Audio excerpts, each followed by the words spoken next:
What's up, everyone? This is Coach Amir from SevenFigureBody.com. I've been a professional fitness coach for the last 16 years, and in that time, I've helped transform over 1,200 successful entrepreneurs. And in today's video, we're going to talk about, is sugar bad? Is it actually bad for you? To what extent is it bad? What amount of sugar could you still consume and really be healthy? What amount of sugar can you still consume and still lose weight? All of that and more, we're going to cover in this video. Let's go. All right, guys, you've probably heard one of the food items, if you will, if we can call it food, sugar, has been vilified probably more than anything in the last 20 years. And before we go into it, I just want to again share with you, even though I've shared this 1,000 times, please remember this whole industry, weight loss and fitness industry, goes by protein is okay for most people other than vegans. So we all know protein is the most important. You should always have it. So that leaves to the industry either fats to be bad or carbs to be bad. And the industry just jumps from one to the other extreme every 10 or 20 years. So you guys probably know in the 80s, it was like carbs are absolutely amazing, fats are horrible, have low fat diet, high carb diet. People started eating more carbs, everybody just got fatter. 20 years later, early 2000s, they're like, okay, everybody's still fat. Everybody doesn't believe us anymore that fats are bad. What do we do now? We vilify carbs and tell them that fats are amazing. Welcome to all the low carb diets that have been going on for the last 20 years, starting from, paleo diet, Atkins diet, South Beach diet, evolved into keto diet, evolved now into the dumbest version of any diet that's ever been in the history of humankind, the carnivore diet. By the way, guys, 20 years of low fat, high carb, and then the last 20 years of low carb, high fat diet, what has been going on with the number of people getting fatter every year? It still goes up. So we've been in a low carb diet era for 20 years. Every single year, more people are getting fatter and fatter and fatter. Why? Because we're eating overall too many calories.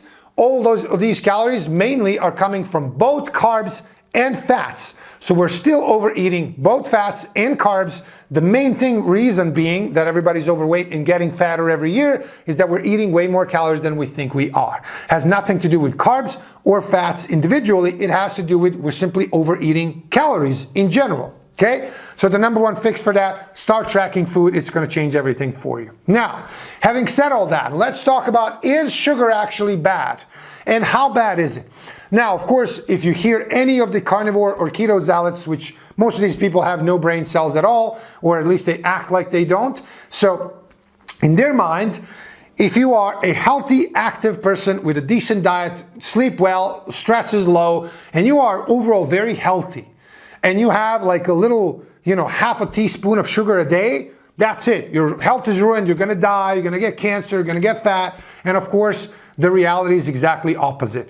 We all taught like 10, 20 years ago, probably 20 years ago, that sugar is generally so bad that you really shouldn't have any of it. And if you think about it, can you be like a robot or in the ideal case scenario, where you don't have any sugar or anything that has sugar? Would that be optimal? Of all the other alternatives, would that be best? Yes, no doubt. Of course it would. Like if you just ate eggs and meats, leaner meats specifically, and a lot of vegetables and fruit, that would be great, even though fruit has sugar, but it's natural sugar. Is that natural sugar better than artificial sugar, like, table sugar? Well, we now know that it absolutely is not. And here's the thing. Is sugar bad for you in excess? Yes. Does an average person eat sugar in excess? Yes. Should they eat less than that? Absolutely, no doubt about it. However, studies have now shown a million times over, hundreds of studies show that if you are a lean, active individual who exercises, has a good amount of muscle, and is overall healthy with a good diet, sleeping pattern, and lower stress, a certain amount of sugar, actually surprisingly high percentage of sugar in their diet, absolutely doesn't do anything bad. It has no negative effects on any of the health parameters. It doesn't make you fat because you control your calories, right? It doesn't do anything bad, truly. Now, this does not mean, of course, somebody with no brain, like a carnivore zealot, is going to be like, see, this coach said we should all have 10 pounds of sugar a day. That's not what I said. That's not what I mean, nor what I do, nor what I suggest.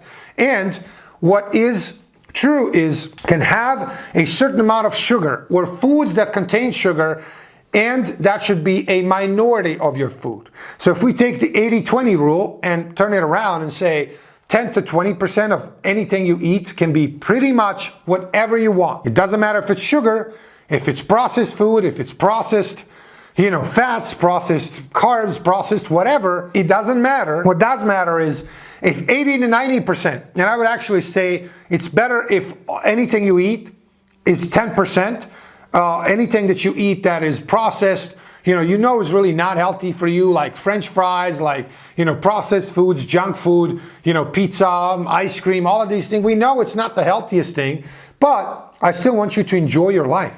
So if somebody told me you can't have I really love pizza.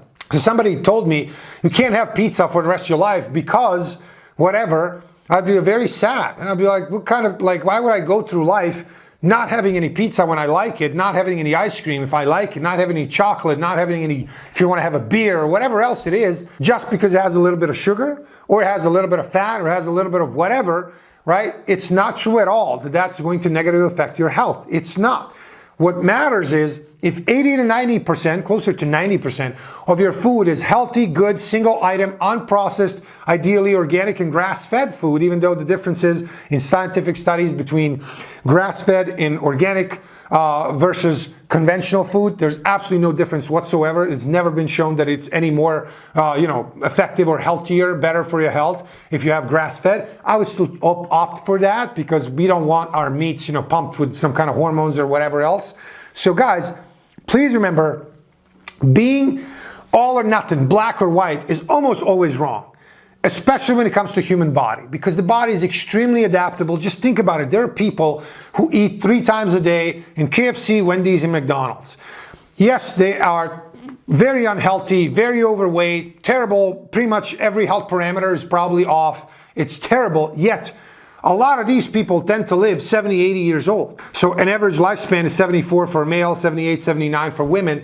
And let's say, closer to 80 years old. So an average person is overweight, terrible health, overall not healthy at all. Terrible sleep habits, high stress. That's an average person. An average person lives to be 75 to 80.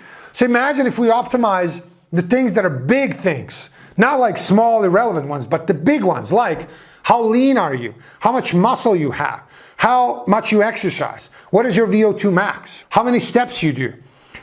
Are you overall mentally and physically healthy? If you are, it doesn't matter if you have a little bit of sugar here and there, it's not going to do anything bad for you. It doesn't matter what the carnivore zealot tells you. And by the way, the funny thing is Paul Saladino, which was the biggest carnivore zealot, is not on carnivore diet anymore for, 2 years. Why? Because he figured out it's unhealthy for you. His health started to pay the price for that, and now he eats a little bit of honey, a little bit of fruits, a little bit of veggies. It's like, you can't make this stuff up, right? These people are making large amounts of money on selling the newest bullshit fad to the gullible masses. That, in one sentence, is the description of the whole fitness industry. So now, when you know that, please remember, it's not like we should all have 10 pounds of sugar, per day, which is what some idiot watching this is certainly going to conclude. Oh, you're saying sugar is good for you, right? No, that's not what I'm saying, you moron. What I'm saying is, because remember, this is the internet and people are fucking stupid. They're genuinely stupid. But luckily, that's not you. You are a thinking, successful entrepreneur. And therefore, please remember that any time when we go into any kind of extreme, like you live in a little bit of sugar, bad. This bad, this good, there's a gray area between all of it. And if you are overall healthy, active, lean, exercise, have good sleep hygiene, and you are trying to de-stress and not be stressed out of your mind, you're going to be totally fine having a little bit of pizza here and there, some ice cream, some burgers, cupcakes, whatever else you like. I don't care what it is. It's not going to harm your health in any way. So if you are a successful entrepreneur and you want to get in the best shape of your life, check out the link below this video where I show in the video A to Z how I've helped transform over 1,200 clients so far. If that makes sense, click the red button on that page. Book a call to chat with me or my team, and if it all makes sense and if it's a match, you can join our program, and a few months from now, you'll be in the best shape of your life, guaranteed. So guys, thanks for watching this video. See you next time.